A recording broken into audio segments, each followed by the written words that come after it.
Hello buddies, welcome back again to the channel. My name is Joy and I'm very excited about this particular video tutorial. In today's tutorial, I'm going to be showing you how to draft a basic pant using a jean foundation. These are the measurements we will need for this tutorial. Please watch my previous video. I did a detailed tutorial on how to take accurate pants measurement. Here are a list of tools we will need to draft our pattern, the very basic ones. Now let's jump right into the business for the day.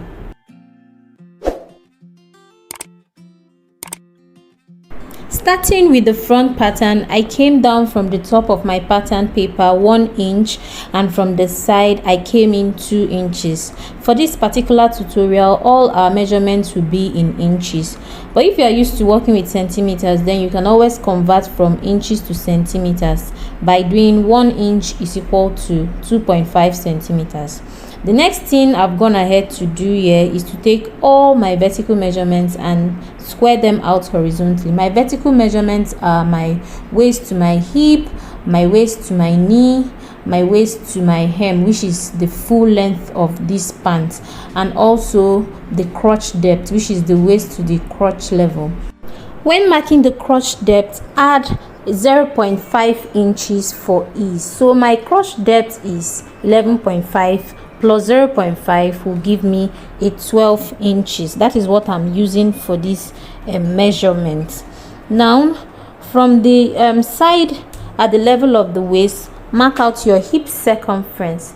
Hip circumference divided by 4 minus 1.5, then you add 0.5 for ease. My hip circumference here is 39, so what I did basically is 39 divided by 4 minus 0.25, then I added 0.5 for ease. So whatever that measurement gave you, you want to mark the same thing at the crotch level, and then you rule and link the 2 points like so.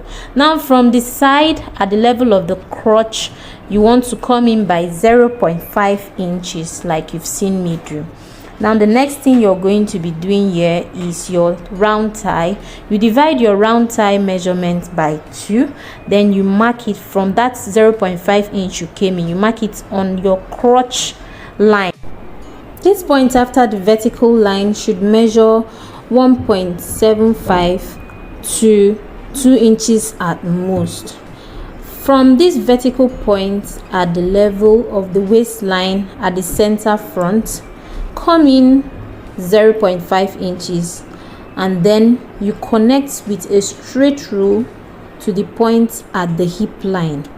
So what you want to do is just go in at that line, the waistline, you go in 0.5, then with your straight rule like you're seeing me do, you want to link this to that hip line, and then on your multi-purpose ruler you look for that protractor, and then you place it at an angle of 45 degrees on this point so that you'll be able to get that angle correctly, the 45 degrees angle. So you can see that point will guide me, serves as a guide for me to place my ruler or my tape measure.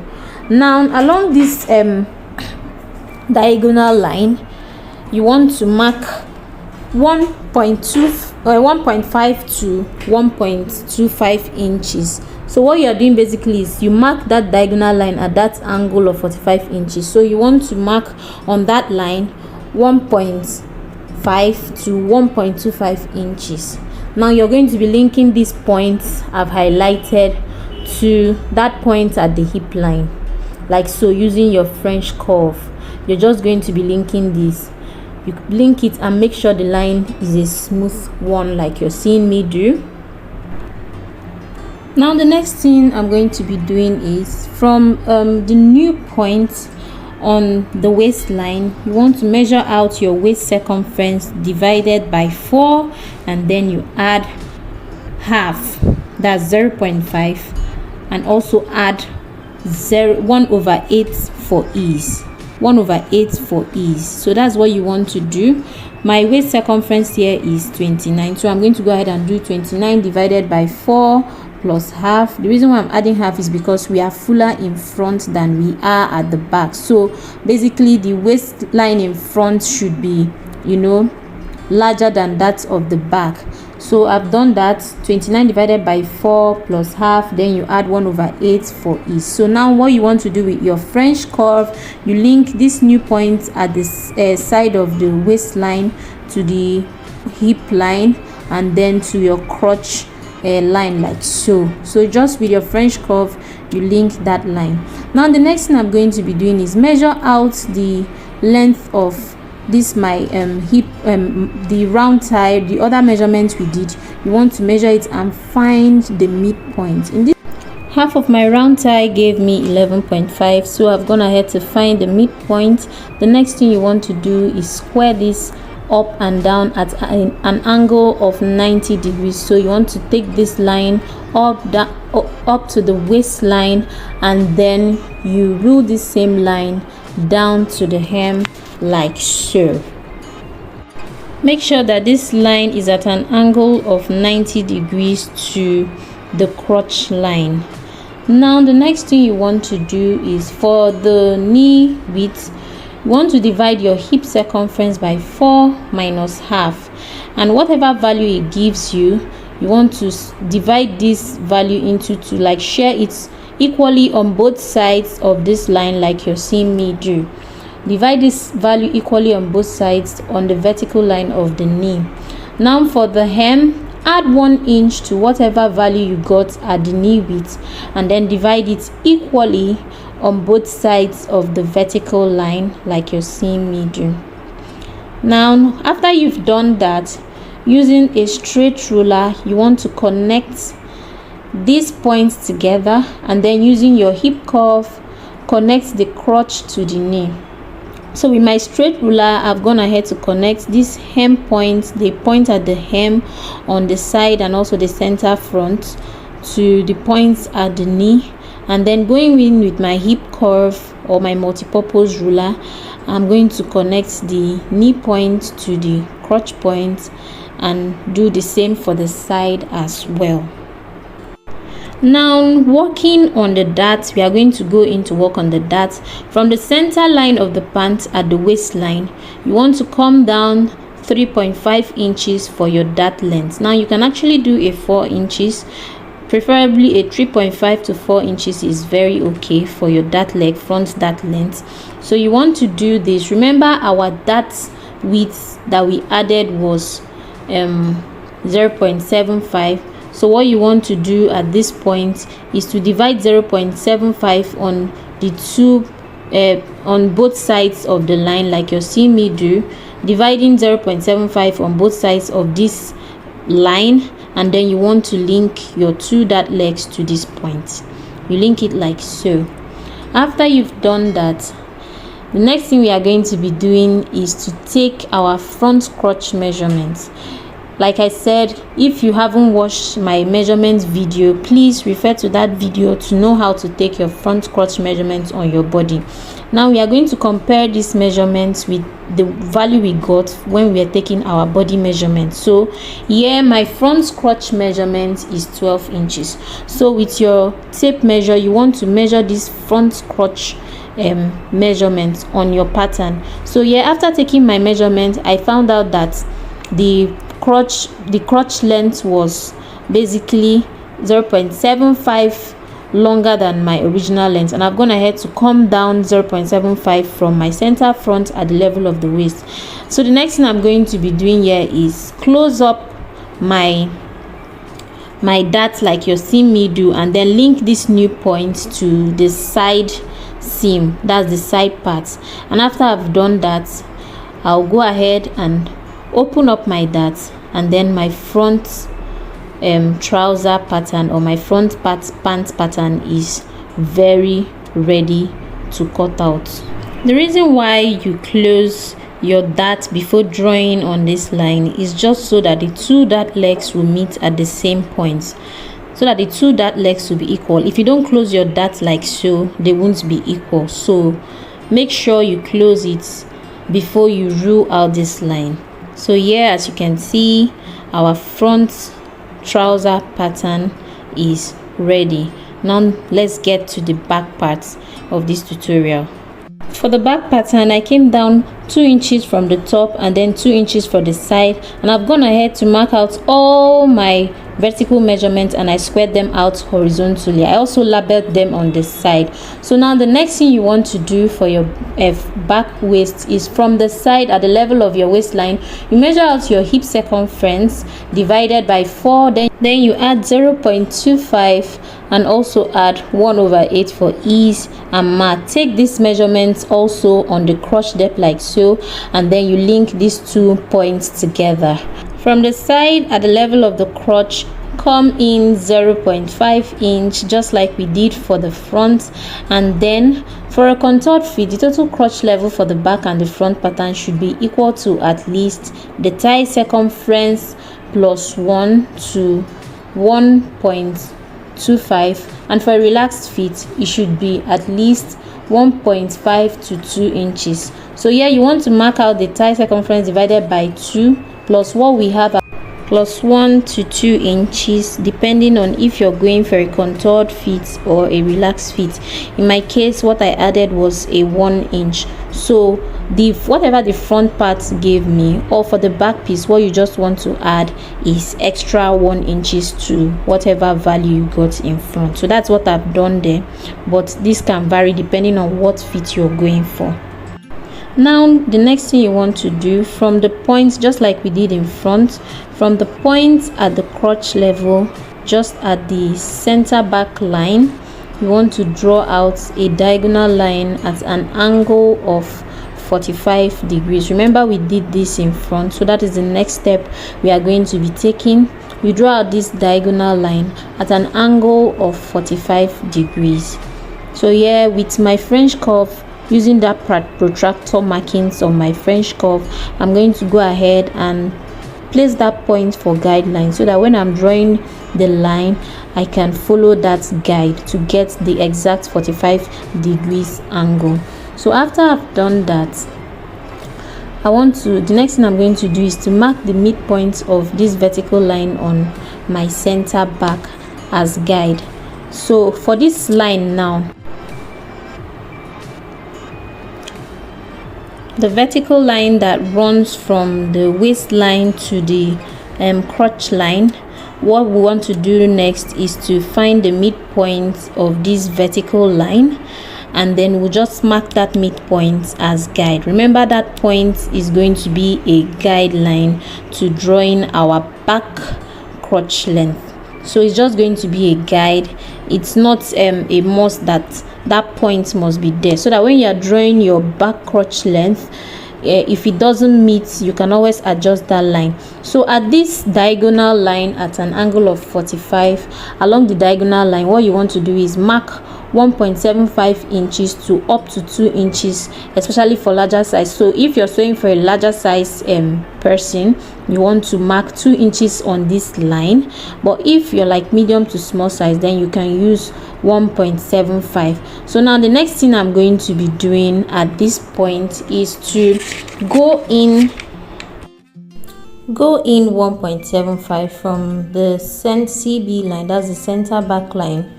You want to go in 1.75 like I've done, and then from that point where you went in, you want to go up at an angle of 90 degrees 1 inch like you've seen me do. So after I've done that, I'm going to be linking these 4 points together. That's the new point I went up with the guideline at the center back, and then with that diagonal point, the point at the diagonal line, and then with the points I got for my back tie. So you want to do this with your French curve. If you're trying to link these 4 points and you're finding it difficult to do, the only point you should adjust to be able to meet up with other points is that guideline at the midline, that's midline at the vertical line that connects this waistline to the crotch line. Remember I said it's a guideline, so that line you can always adjust it so that you can get a smooth curve.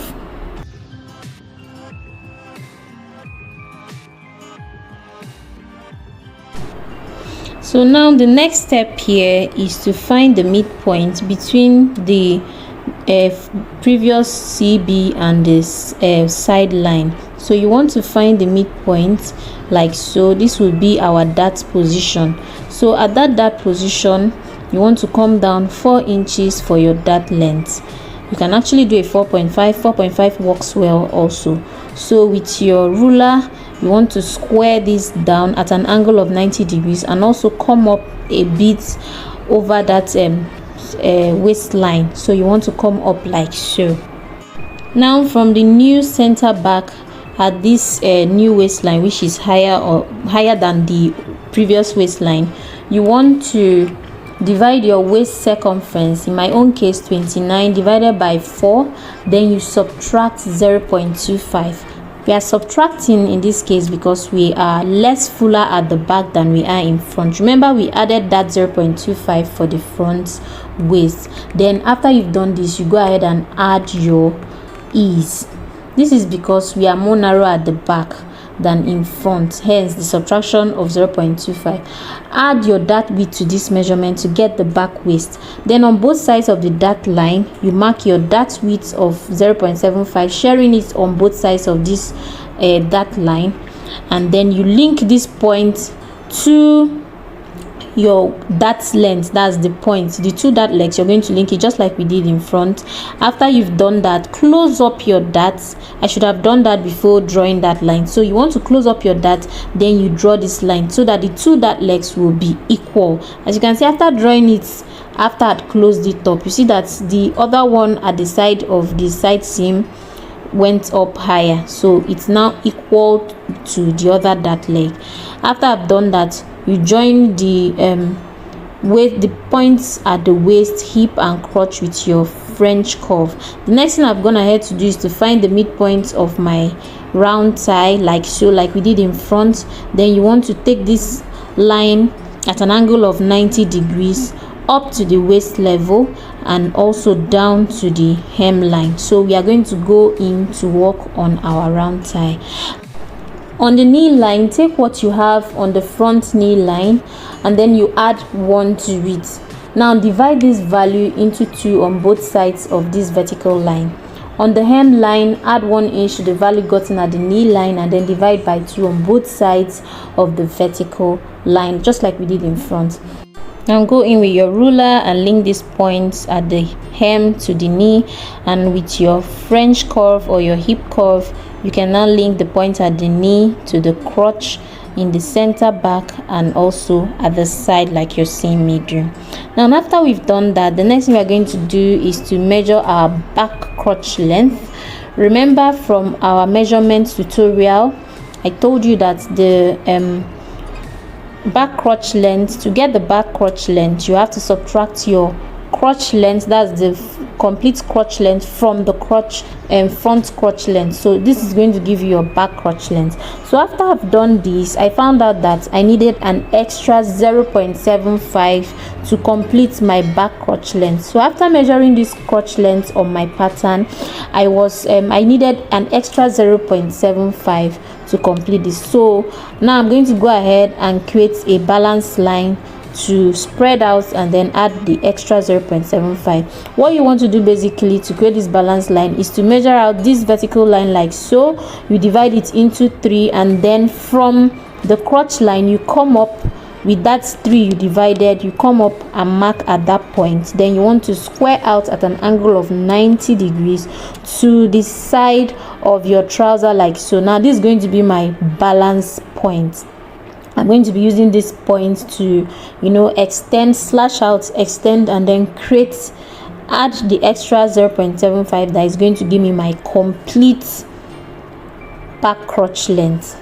So I've created my balance line. This is the balance point, and I'm going to go ahead and slash this line, but then I'm not going to be slashing through out of my pattern. This tutorial is very packed, and if you're enjoying this tutorial, please do not forget to subscribe, give this video a thumbs up, and also share it with your friends. So here I'm going ahead to slash out that the line at the balance line. I'll go ahead and slash out that line like so, but then I'm not going to be slashing through my pattern, or out of my pattern. So when you do that, you want to also come in from the side of your paper like you're seeing me do, and just leave a tiny piece of paper at that hip line, just like so, and then you open up. When you open up with your tape measure, you measure that extra, whatever was the extra inches that it was supposed to give to complete your back crotch length. In my own case, it was a 0.75 extra that I needed. So you want to go ahead and spread that open to 0.75 or whatever you need, and then slip in another sheet of paper like you've seen me do. You slip that in, make sure to measure it. So I always check and cross check before I go ahead and stick it with an adhesive or a masking tape. So yeah, I've stuck that in. And then one final thing you want to do is, as you can see here, I keep on checking and rechecking. And then one final thing you want to do is blend it in with your straight rule, linking the points at the waist to the points down at the slashed part. You just want to link it with your straight rule like so. After I've done that, the next thing I'm doing here is to go ahead again and measure that my back crotch length, just to be sure, to make sure that it's what I got from my measurements. This measurement is very important, because if you don't take this measurement, you might start having like a gaping at the center back, especially when you are sitting, if you've noticed it in some trousers. So you really want that part to lap very well. You don't want to have any gaping at that point. That's why we are taking care and making sure of this particular measurement. Now after you've done that, the next thing you want to do is to measure out the two legs of this opening that we slashed out. So you want to measure out that two legs.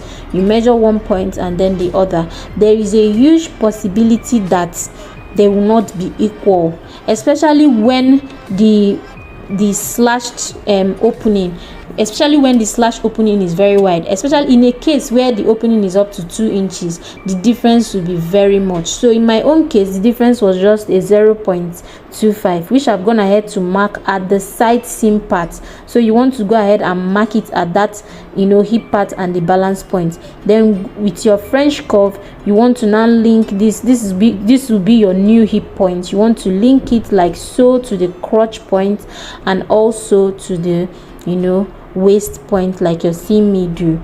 Please do not forget this step. If you do, your hip measurements would be shortened by whatever difference it was supposed to give. So always go ahead and take this final step. Now after I've done that, as you can see, my back pattern is very ready. I've gone ahead to cut out my pattern piece, both my front and my back. Now before you go, there's just one final step we have to take.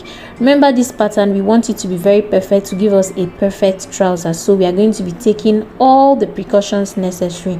Now the last thing I'm doing here is working my front pattern with my back pattern, making them meet at that hip line. You just want to make sure that they meet at the hip line.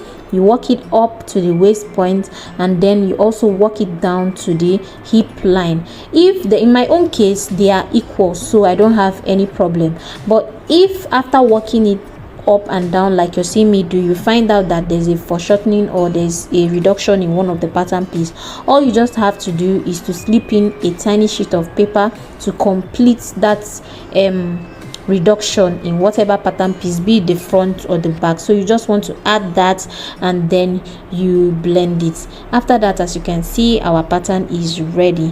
Thank you for sticking with me to the very end, and I'll see you in my next video. Bye.